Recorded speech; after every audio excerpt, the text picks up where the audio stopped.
I'm telling you, gentlemen, one of the most significant health crises we as men go through is also one of the most overlooked. That is, of course, low testosterone levels or low T levels. If you found symptoms creeping up on you like ED, low sex drive, anxiety, brain fog, impaired decision-making, and or, this is the worst one, frequent crankiness, that'll make your wife just want to stay away from you, inside and out of the bedroom. This might very well be what's going on if you've experienced any of the above. After all, a full 25% of men over 30 don't have as much testosterone as they should. And weirdly, men's sperm counts worldwide have also dropped 50% in the last 40 years. All of this is way too common these days, gentlemen, but what do you do about it? Well, that's where my friends at Let's Get Checked come in. They're new supporters of the show, and they're all about professional health testing for men that's accessible, affordable, discreet, and fast. Having introduced you to them last week, several of you have asked what I love about them. Well, like you, I'm a busy guy, so I love that I don't have to wait around in my doctor's office or get hit with a copay for a full visit. I'm also amazed by how simple the whole process is and how fast it is. Everyone I've talked to at Let's Get Checked is also friendly and pleasant, which is a nice plus these days. Let's just say that if I love it, you will too, for sure. And, you know what? I almost forgot. I also really like how you have full control over exactly what test you're getting. I mean, how many times have you done your best to communicate what you want done with your doctor, only to end up paying for too many tests, or worse, not the right ones after all? Get it right the first time. No worries, no fuss, no wasted time. Just go to mountaintopodcast.com/LGC for Let's Get Checked and order the test online. Your discretion is completely assured, as you'll get an unmarked box via next day delivery, no less. Having collected your sample, send it back using the prepaid shipping label. Your confidential results will be available from your secure online account within 2 to 5 days of your return delivery. A doctor reviews them, then a nurse consults with you on the phone. You get personalized service, no doctor's office or no lab visits involved, gentlemen. Take a look at mountaintopodcast.com/LGC and don't forget to enter the code HEALTH20, HEALTH20 at checkout to get an instant 20% off. This is all important to our health as men. So go to mountaintopodcast.com/LGC and take full advantage. And also take full advantage of this brand new episode coming up with my new friend, Riana Milne.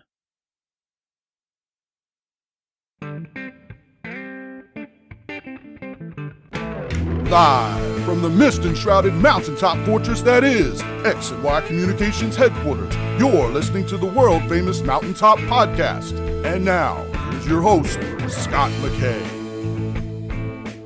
How's it going, gentlemen? All across the fruited plain, this is your main man, Scott McKay, at Scott McKay on Twitter, Real Scott McKay on Instagram, Scott McKay on YouTube. You can find us on the web at mountaintopodcast.com. And I do invite you to join us on Facebook. The Facebook group is called the Mountaintop Summit, and you're going to find a cadre of high-character Big Four men who you can interact with. It's like joining a band of brothers. So join us there on Facebook at the Mountaintop Summit.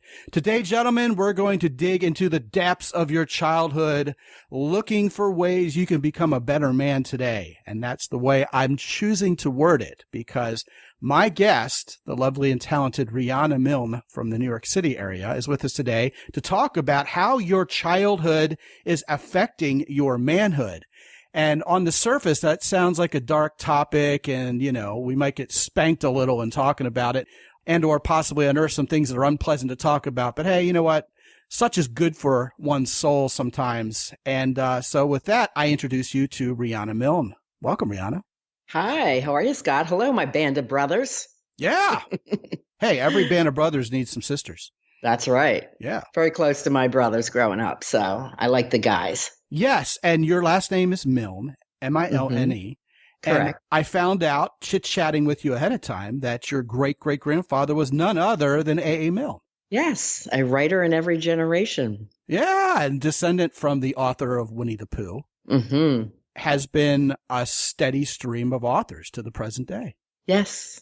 That's right. That's amazing. We could probably do a whole show on that, but we won't. Now, your specialty, God bless you and God love you, Riana. Thank you. Is helping people come out of brokenness, to reconcile the stuff in their life that is affecting their happiness, keeping them from really accomplishing their dreams in life. And I was taken by that immediately. I thought that was incredible work, certainly work that I couldn't do myself. I wouldn't have the patience or the wherewithal to do it. So I have lots of respect for what you're doing. And I thought it would be wonderful to have you on and talk about this topic of the traumas that really, frankly, most of us experience at least some of in our childhood, and how they sometimes transparently even cause issues in our adulthood. Tell us more. That's right. Well, my research shows 90% of us have at least 1 to 3 of the childhood traumas that I discovered. Now, there's more than 10, but I only talk about the top 10 that were the most common. And this comes from my work, very diverse. I've been a psychotherapist over 20 years, but I've worked in the schools from grades kindergarten all the way through college with kids that were emotionally upset. In a hospital center for adolescents from, again, 6 to 19, in the drug and alcohol community, in an adolescent rehab center, as well as women from the prison system. So they all had different traumas, and the same ones kept coming up over and over again. It wasn't until I was in a traumatic relationship, and my guy was like a Jekyll and Hyde. If you know the Broadway show or the movie, it's like everyone in society loves them, but then they have a hidden secret life. And eventually that secret life explodes, and it ruins his life, the lady he loves, the family, our work. So he was fired, shamed from his community, a principal at his school. And his last statement was, "I don't know why I sabotage everything I love." And I said, "I don't know why either, but I'm going to figure it out." And that started over 2 years of research, which came up with how childhood trauma impacts adults in life, love, and business. And it's a very unconscious way of being and acting, normalized behavior patterns. And I'll give you guys some examples so that makes sense. But it's fascinating work, and everybody is their own different puzzle based on what they experienced as children. Yeah, what a tangled web we weave, right? Yeah, for sure. You mentioned this idea of a person being a Jekyll and a Hyde. Now, I'll tell you what, I can absolutely relate to that based on what I experienced personally in my first marriage. And I've heard that story time and again from guys I work with. As soon as this very week in which we're recording this podcast, a guy told me that story. And it goes like this. I was dating her. She looked great. She seemed friendly. I ignored some red flags. And sure enough, even on our very wedding night, the same day we got married, she turned into a completely different person. Well, you can't go by the icing on the cake. This is the main problem, Scott. This is the main deal right now. Men, caveman brain, goes for attraction. And I explain this to my women and men. We're very different creatures, but they do that because they were made to procreate the race. They are caveman brain. That's the old brain. They want attraction, but the problem is they don't go for the inner qualities. They're not looking for the real substance. The substance is the cake. The icing is chemistry. I don't know how many profiles I see. Every man says, must have chemistry. I'm like, oh boy. They're looking for the wrong thing. Do you really think that's gender specific, though? I see that more on men's profiles than women. Men say, I want chemistry. Women are talking about qualities. We want intellect. We want someone maybe spiritually based, someone who's successful and loves her career, a great father. Yeah, we're looking for qualities, guys. So if you want to attract women on online profiles, talk about the man that you are. That's what we're interested in. We don't care much about the icing. We don't care that you're in the gym 6 times a week. We just don't. Who are you as a person? That's what a woman wants to know. Okay, that's very interesting. How would you reconcile that thought process with women who say, oh, he's such a nice guy. He's everything I've ever said I wanted, but I'm just not feeling it for him. And the next thing you know, she ends up with the wrong guy who's beating her, who's abusing her, who's an alcoholic, who isn't very nice at all. But she says, I can't leave him because I love him. What's going on there? this is childhood trauma.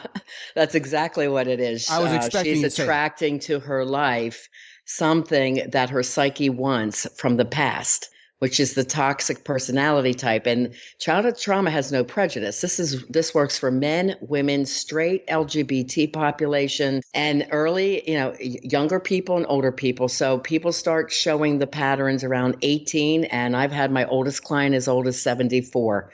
So they're attracting the wrong person for the wrong reasons, but their chemistry is keeping them with the wrong person and hoping that they get that idyllic 3 to 4 months period. And people of trauma attract people of trauma. The first 3 to 4 months of the relationship is very idyllic. These relationships, people of trauma attract people of trauma. So they are romantic. There's a lot of attention, a lot of love, very passionate sex that they're crazy for it. But they do choose to avoid the red flags that are starting to come up. They're holding on to that beginning period that was so perfect.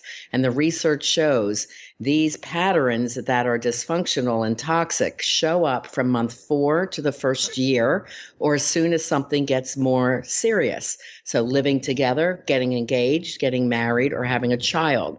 This is when those toxic patterns start coming out. Well, how would that match up with the Jekyll and Hyde thing? Because what was curious to me, what captured my imagination when you brought that up, was this idea of, I think I'm with this person, and then they turn into someone completely different, almost overnight. And yeah, okay, I think I saw the red flags, but not like this. I mean, I wasn't expecting this to come out of nowhere. And then the other thing you said that I think is also very, very poignant is, in front of other people, damn it, they're perfect. They're nice and sweet. And then behind closed doors at home, they're a monster. I mean, they're just wrecking you and abusing you and calling you names, and you may even fear for your life when you go to sleep. And then you go to a cocktail party and they're all sweet and nice again. So anytime you try to say to someone, hey, you know what, here's an outcry, I need some help here, they look at you and go, well, I know your husband, I know your wife, they're a wonderful person, I think you're the problem. And God, is that frustrating.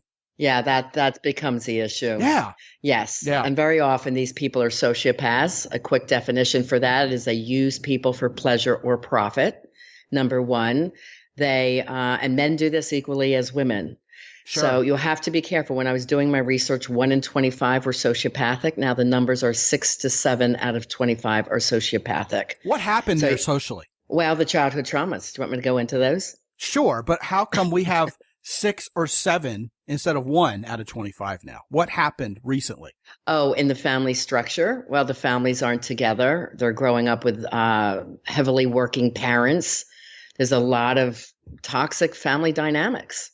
More so than in years past. Yes. Okay. Go ahead. Riff on. Okay. So as I go into the top 10 traumas, first of all, again, there are more. Second, this is not about blame or shame. We're not looking to blame your parents at this time in your life. And it's not about having you feel ashamed if you experience these, because you were just a child within an environment you couldn't help. So we develop what we call coping mechanisms to help us deal with whatever trauma or toxic behavior is going on around us.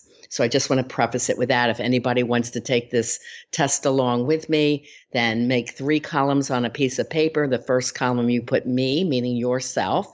Second column, partner that you struggled with. And third column, put parents, because the research showed if you had childhood trauma, so did your parents and so did their parents. It goes through at least 3 generations, if not more. Okay, so here we go. The first top 10. The first one is if your parent or caregiver had any addiction. So I named 12 of them. Drugs, alcohol, sex, meaning you knew your parent was a chronic cheater. Porn, gambling, hoarding, eating, spending, gaming, TV watching, workaholism, and I've added the next one, which is social media addiction. So these are taking preference in your life, and it's upsetting the family dynamic or your marriage or your relationship with a child. Okay. Or you were the child. You know, I usually don't like to interrupt my guests. Sure. But I know you're about to embark on lots of really interesting, heartwarming stuff here. Today's children are almost universally addicted to a computer screen or a tablet screen or, a smartphone. That didn't go back 3 generations. No, it did not. And it is a problem. A lot are addicted. A lot are Right. addicted to gaming. I had a young boy in my office that, skipped school, broke into his home so he could get on and game with other friends, cursed at his mom when she said dinner's ready. F you, I'm not coming to dinner. I mean, the gaming has gotten ridiculous and now they're actually putting it in the DSM-4 as an addiction. Oh, no, that's for real. I mean, it is an addiction. Mm-hmm. How does the whole electronic addiction factor into that generational aspect, do you think? I mean, if a kid is or an adult is addicted to anything electronic, and I will factor in there anything that has to do with interaction with a computerized device, okay? How does that mirror what their parents and grandparents may have been addicted to? Well, how it's showing up is younger people don't have great communication skills. For the young people who are now maybe 16 to 26 or 30, there's a lot of failure to launch. These kids might have gone to college, but are not doing well in job interviews. They're not confident in showing up at networking meetings or putting proposals into play. They have limited communication skills. So as fathers of our listeners out there, it's very important that you definitely limit time on the computer. Now, yes, our high school and even our elementary school students have to do homework on the computer. Absolutely. But time in social media or in gaming definitely has to be limited. Or you could set yourself up for kids having an addiction, having an isolated type of personality, and hurting their futures because they don't have confidence in their communication skills and being able to get out there and get the jobs that they really desire. Yeah. So, you have kids growing up to be men and women right now who are coming from a position of having been addicted to electronics, and they're growing up lacking the ability to socialize in real life. I think that's a huge example. And this is showing up in relationships as well, Scott. It's hurting 100%. Their ability to communicate. Oh, yeah, absolutely. And we've covered that on this show lots of times, including how pornography affects that, of course. But getting back to what happens to us who are now adults as children, what are some of those traumas that guys listening to right here and now could theoretically have gone through 20, 30 years ago that are manifesting themselves today? Yeah, let's get back into that list. The second one, which is very impactful, is verbal. So you could have even watched your parents fighting a lot. They yelled at you a lot. You heard verbal put downs like you'll amount to nothing, or I'm not spending money on college for you. You'll never make it, or not hearing I love you, or verbal accolades like I'm proud of you, kiddo. I knew you could do it. Things like that. Or you were always trying to please your family or your father. Let's say you had a very difficult father. So he would only give you accolades if you performed well in football or in track. You always had to be perfect or get the better score or be the better player. That lends into a lot of people pleasing around verbal messaging. So that's number 2 is verbal. Now, with that comes the possibility that parents may not even give you accolades when you do perfectly. That's what's right. expected. But man, if you get like a B+ in school, or if you fumble a football in the big game, we have to go get you help because you're broken.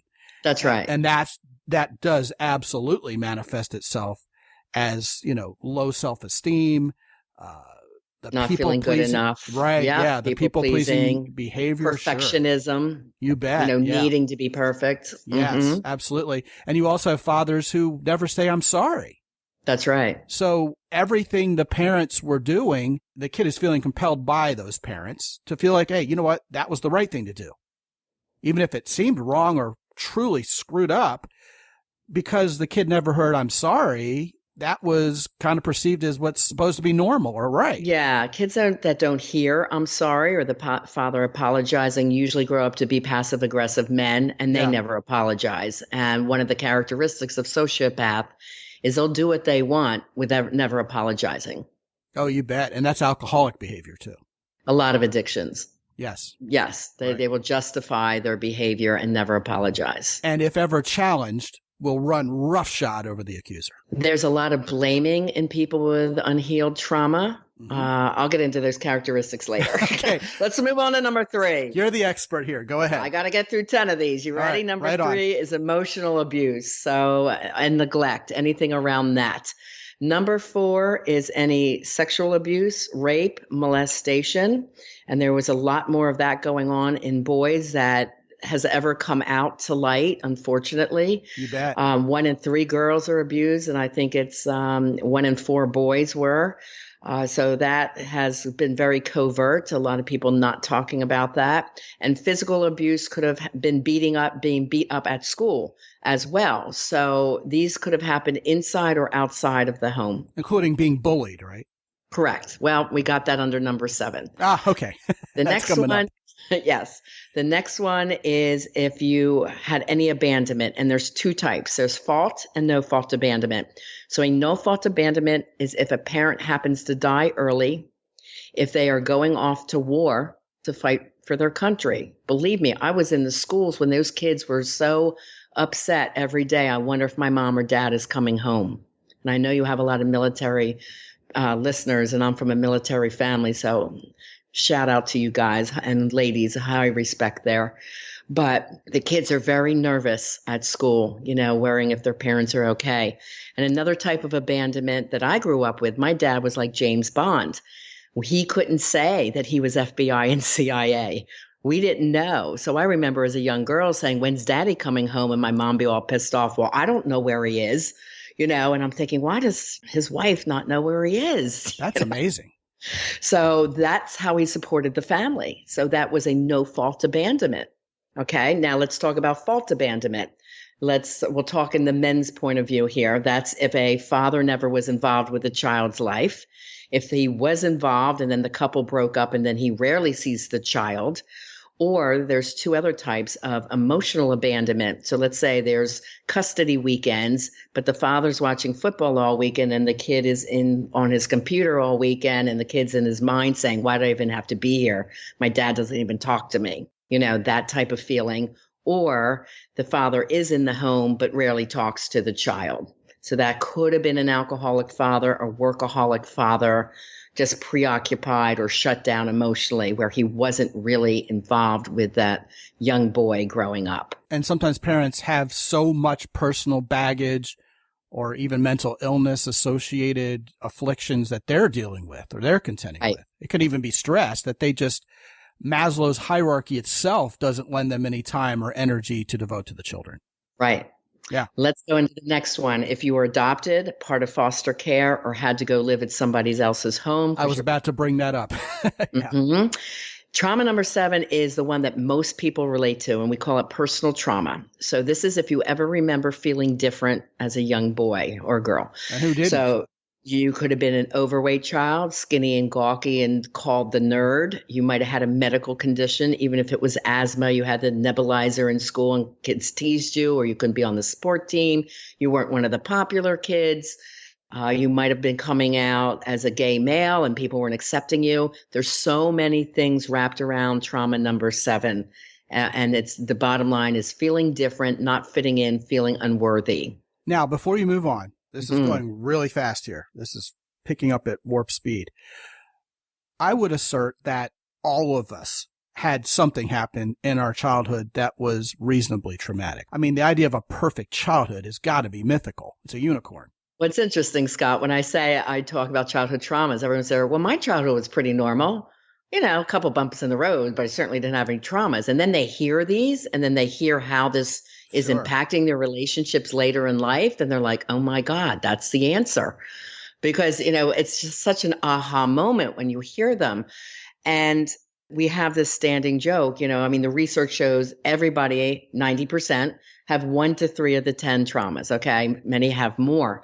But the 10% that say, I don't have anything wrong with me are sociopathic because they never say anything's wrong with them. So, it's like, okay, major catch-22 there. Yeah. Right. So sometimes you have to think, did I experience that? And then it does come up, like the one around my father. It's like I had a great relationship with my dad. I love my dad.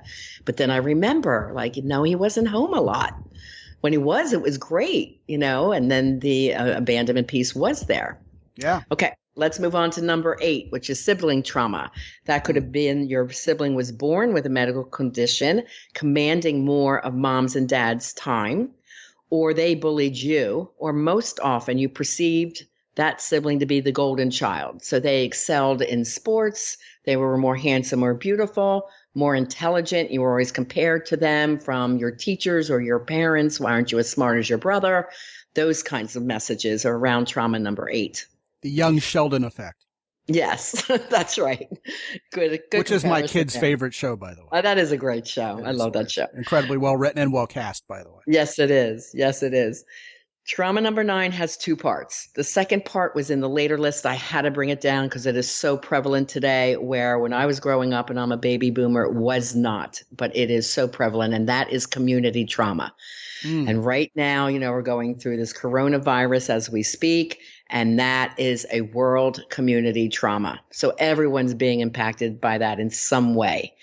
That also includes school shootings, mass shootings, Mother Nature events. So floods, fires, hurricanes, mudslides, tornadoes.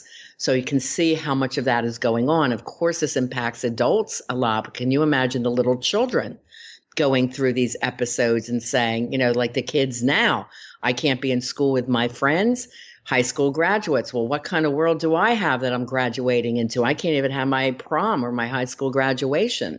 So kids right now in this moment are very traumatized, feeling very insecure, not sure what their life is going to be after this.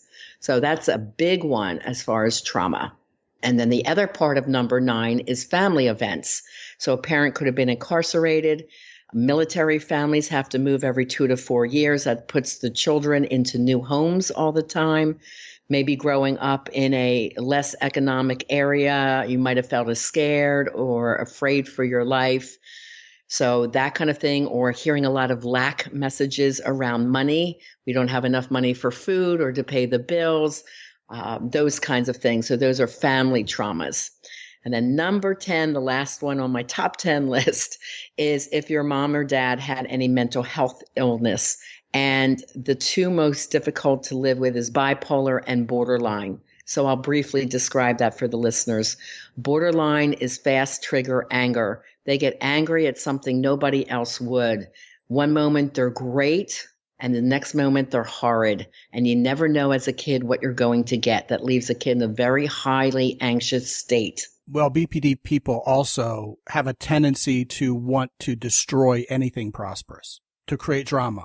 Yes. Yeah. The high drama, cheap drama. Yeah. Correct. Brutal. And then need to control, jealous, need to be recognized. So there's a lot around that.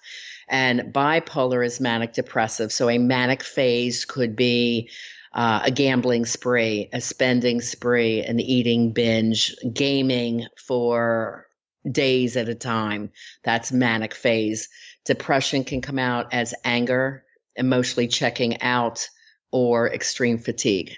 So those are the 2 most prevalent and the 2 most difficult for children to grow up in. Now, people who are bipolar, especially bipolar 1, are largely misunderstood because of the old school terminology, manic depression, which made it seem as if these people are happy one moment and then really sad the next. And that's not really how the mental disorder functions now, is it?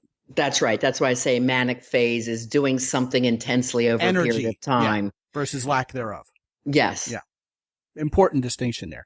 Now, I would also lump into there schizoaffective disorder in particular, although I would think schizophrenic parents can be very deleterious to a kid's upbringing because they're not always sharing our very reality itself. Well, it's only any mental health issue. Yeah, really. But honestly. I just mentioned the top, that 2 that seem most difficult to live with. Sure. So if you'd like, I'll go into how this shows up in an adult now, and in relationships. Definitely. Okay. So let's combine trauma number 7 and trauma number 2, hearing negative verbal messages and not feeling worthy enough. Those are people that tend to need to be controlling. They may lie to make themselves look better than life, bigger than life. They could be prone to perfectionism because those messages they heard as kids is, no, you're not doing that right. That's not good enough. That's not working. They could be prone to imposter syndrome. So let's say they do excel in life and their messages inside are like, but I don't deserve this. I can't believe I achieved this. A lot of that inner conflict. Another one is impulsivity. That's one of the most damaging ones, where that the mental attitude is, I'm going to do what I want, and who cares who I hurt? I deserve it because I didn't have this ever. So I'm going to buy the sports car and not tell my wife, and she'll just have to deal with it. That's impulsivity. Well, even having a relationship where the two partners can't tell the other one what they're doing, or they're trying to play keep away from each other. That's broken to begin with. That's poor communication skills, because you were afraid to speak your feelings as a child. You might have been beat for that, sent to your room. These are the men or women that lie a lot. They were afraid to tell, there was beatings in their household. So in order to avoid that, or the yelling and screaming or severe punishments, they would lie, and they had a 50-50 chance of getting away with what they were doing. That way, lying becomes a normalized habit, and these folks lie when they don't even have to. But it's just so natural and normalized that that's what they do. For women, a big one is people pleasing. It can occur in men as well. They keep trying to please the difficult person. So for men, for example, they might have had the difficult mother or the alcoholic mother. So they're always trying to please her so they wouldn't be yelled at, screamed at, if she was depressed, trying to make mom happy, so she would be okay. These kinds of things lend towards people pleasing. And again, nothing was ever good enough. That's perfectionism. Right. Yeah. Mm-hmm. Abandonment issues leads to codependency in relationships and love addiction. Love addiction is very interesting. That's when a person is with someone very toxic, yet they cannot break up with them. Their conscious mind is saying, she's no good for me. I know it. She's no good for me. And yet he keeps going back to get the love that he really craves. He can't break away from that toxic woman. And I have a lot of men that I treat like that. They go through my coaching programs. It's like, Riana, it's just making me crazy. And the studies show men return, or women return, 7 times to the toxic partner. And a lot of times we're stubborn about that. We know we need to leave, yet we think in our mind or feel in our soul that somehow it's not manly to quit. So I need to stick this out till the bitter end. I'm going to make this marriage work. But it's really more the unconscious pull of the craving, of the needing, of the love. So they need the love so bad because they didn't get it as children. So, yeah. And this one, it's usually towards the mother figure. And a lot of men hate their moms that have gone through this. This is what I call in my book, a mother hater. And sometimes these men are great in the beginning, lavishing gifts on their woman, but then they expect their woman to be perfect because in their child mind, they just wanted this ideal, perfect mom that they didn't have. And they kind of want every female that they fall in love with to be that perfect lady they didn't have. Again, this is all unconscious, right? It's not a conscious choice saying, I want my woman to be perfect, but, she better be a certain size or not gain too much weight. Or when she leaves the house, I want her to make sure her hair and makeup is done. This perfectionism around the partner comes from this sense of abandonment or not enough love from the mother figure. And of course, it's devastating to the partner. Of course. Yeah, absolutely. And one more I'd like to mention, the high need for sexual activity. These are men that have sex equals love. And if they don't have sex, they usually get angry or pout, could scream at their partner, put them down, blame their partner. What's the matter with you? These kinds of messages. And this is when they didn't have a lot of loving attention. And they've grown up with a message, well, if she has sex with me, she loves me. So sex equals love. And this is usually in the case of a man not having enough self-love. So that one's a very important one to look at for the men. Now, that's very hard hitting to a lot of these guys listening, because I know for a fact, even the high character guys who come to me sometimes have a hard time seeing the inherent intrinsic value of having a woman in their life above and beyond her sexual role. And these are not bad guys. But I can't believe how prevalent that thought is. And what I think, Riana, is these guys are missing out on such richness in life by having a more holistic relationship with a great woman. That's true. And one thing based on science, I think is an important fact for your men to know. The man's sexual center of the brain is 7 times that of a woman. So he makes love physiology, he gets excited, boom, it happens immediately. A woman needs her 5 senses ignited to feel sexual, to feel turned on. So this is why I keep saying to my men, are you still dating your women? And I had one guy say, well, why do I have to date her? I married her. Now we can just stay at home. I said, well, do you still want sex? And he looked at me and I said, get her out of the household. Get her away from the kids. Get her away from her to-do list. Make her feel special. Make her feel safe. That's right. A woman has to feel safe to feel sexual. So if you're yelling at your lady, she's not feeling safe. That's the last thing she's thinking of is having sex with you. Yes, you have to give to each other in a relationship, and it's all about what I call deserving what you want. Now, we're running out of time.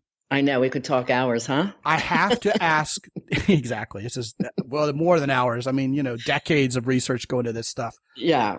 I have to ask these 2 questions.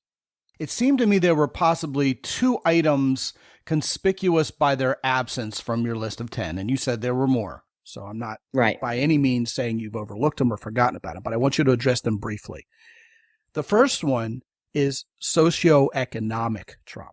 I mean, we grew up homeless. Yes, that's in trauma number 9. Or number 6. You're not in your home. Your parents can keep you in your home. Number 9 is growing up with lack, in poverty, in a dangerous neighborhood. Yeah, that's covered. Or systemic racism. I'm in a place where our whole family was marginalized or threatened or made fun of because of what we are, not who we are. That goes back to trauma number 7, feeling different, feeling like you don't fit in. Okay, crystal clear. And the other one that came to mind that I would love to get some clarity from you about is physical injury. Okay. Or extreme illness, like I'm the survivor of cancer, or I had a debilitating illness, or I got horribly injured to the point of perhaps not being able-bodied or being disfigured. Which one would that fall under? Trauma number 7, personal trauma. Gotcha. Yeah. So the top 10 cover a lot of different areas. I just gave brief examples, right? The good thing about this is this can be fixed. And yes, I completely wholeheartedly believe that even though this show has been, kind of a downer for a lot of people listening, they're all kind of face palming going, holy crap, man, my life, Really what we've done is we've started a conversation, not completed one. And if anyone has listened to this show and been challenged to really look inwardly, I think the silver lining to such a difficult conversation is, hey, you know what? What I'm feeling, what I've experienced has an explanation, first of all. And second of all, I'm certainly not weird or unique or alone. As you said, nearly all of us have experienced some sort of trauma that bleeds into our adulthood upstream. And the other 10% are basically lying. Right. So I want to point these guys to your book, actually 2 books. Okay. The first one is called Love Beyond Your Dreams, and it's about how toxic relationships basically happen because a lot of things have happened in our childhood and much, much more. And you can find that, gentlemen, by going to mountaintoppodcast.com/Milne, just like A. Milne, Milne. It's an excellent read, and I'm also going to put that book on my Amazon influencer page, which you can reach by going to mountaintoppodcast.com/Amazon. And you can also grab a copy of her sister book to that, as she calls it, Live Beyond Your Dreams. So you have Love Beyond Your Dreams by Riana Milne and Live Beyond Your Dreams. You can grab a copy of both by going to mountaintoppodcast.com/Milne, Milne. Riana, what a smart and necessary, essential conversation we've had. Thank you so much for coming on and being so compassionate and sharing your expertise with these gentlemen. Oh, thank you for having me, Scott. I hope that was eye-opening. And one thing I just want to stress is there is help for this. You bet. And I teach the mindset for success and emotionally healthy, evolved, and conscious relationships. Anyone can heal from past childhood or love trauma. So don't give up in being the best you can be. Gentlemen, you can also go to mountaintoppodcast.com and click on the button in the upper right-hand corner and talk to me for free for 25 minutes. And we can put you on the path to overcoming whatever you're going through right now in your life to get you better women, to get you a leg up in your career, even start your own business. So there's lots of help out there. There's lots of light at the end of the tunnel. And I heard recently something I liked, which is you are the light at the end of your own tunnel. And that is certainly true. Join us at mountaintoppodcast.com, where you can also get the YouTube versions of every show and a free special report that'll hit your inbox along with my daily newsletter that's fluff free. And until I talk to you again real soon, this is Scott McKay from X and Y Communications in San Antonio, Texas. Be good out there.